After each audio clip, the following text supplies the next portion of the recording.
Sa isang bayan ng Santa Ana, may isang babaeng nagngangalan ng Jelay.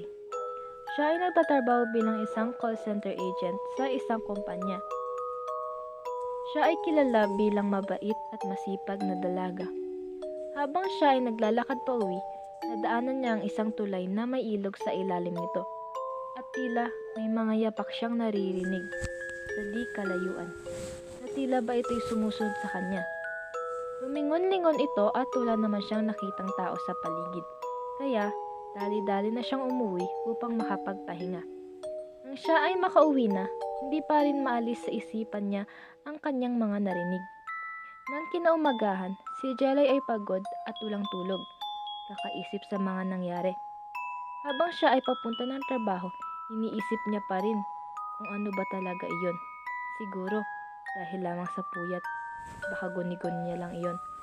Habang naglalakad, nadaanan niya na naman ulit ang tulay. At tila may tumatawag sa kanya. At mas bumilis pa ang mga yapak. Parang tumatakbo na ito. Binisan na lamang ni Jelly ang paglalakad nang wala na siyang marinig.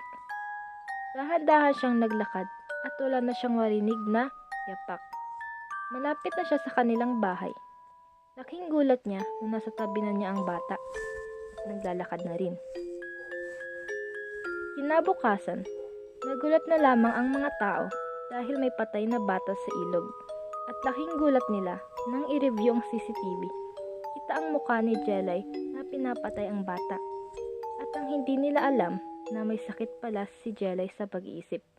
Kaya niya ito nagawa.